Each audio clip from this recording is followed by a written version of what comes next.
रेगिस्तान के बीच नूरानपुर में एक टूटा फूटा मिट्टी का घर था। उसमें 80 साल का एक फकीर अकेला रहता था। एक रात दरवाजे पर जोर से खटखट की आवाज हुई।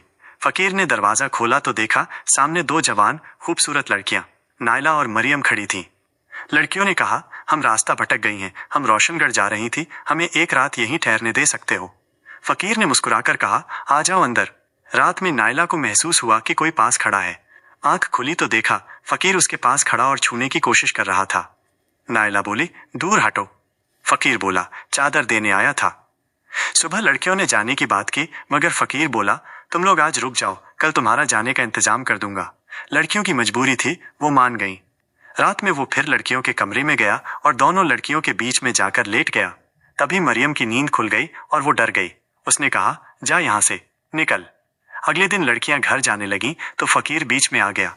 उसने कहा, आगे डाकुओं का इलाका है, तुम लोग अकेले जाओगी तो कुछ भी हो सकता है। कल यहाँ से एक काफिला निकलेगा, उसके साथ मैं भेज दूंगा। आज की रात और रुक जाओ। लड़कियां डर के मारे रुक गईं। उन्होंने मन में सोचा, इससे तो हम निपट लेंगे, डाकुओं से हमें कोई नहीं बचा पाएगा। रात में वो फिर चुपके से उनके पास आया, उन्हें छूने की कोशिश की। लड़कियां अब सावधान हो गई थीं। वो दोनों जागीं और फकीर को धक्के मारकर बाहर निकाल दिया। तीसरे दिन उन्होंने तय किया, चाहे जो हो अब वो जाकर ही रहेंगी। लेकिन फकीर ने फिर से रास्ता रोक लिया। आज रात और रुक जाओ, तो लड़कियों ने उसकी बात नहीं मानी।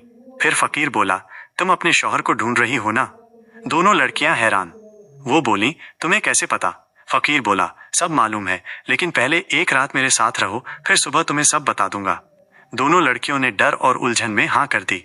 फिर रात में फकीर फिर धीरे से आया, नायला का हाथ सीने से लगाया, मरियम के माथे पर किस किया। सुबह लड़कियां बिना कुछ कहे निकलने लगीं। तभी झोपड़ी के कोने में एक नौजवान बैठा दिखा। उसका चेहरा देखते ही वो चौंक गईं।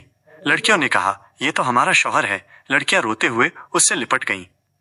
नौजवान ने कहा, मैं बाहर निकला था, रास्ते में एक बूढ़ा फकीर और एक खूबसूरत लड़की मिली।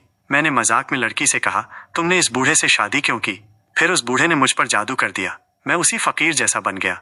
उस बूढ़े ने यह कहा था, अगर तेरे अपने मुझे ढूंढते हुए यहाँ आए और वो तेरे साथ वक्त बिताएं और तेरी असलियत ना जाने तो तू वापस अपनी असली शक्ल में आ जाएगा। फिर उस लड़के ने कहा, वो फकीर मैं ही था।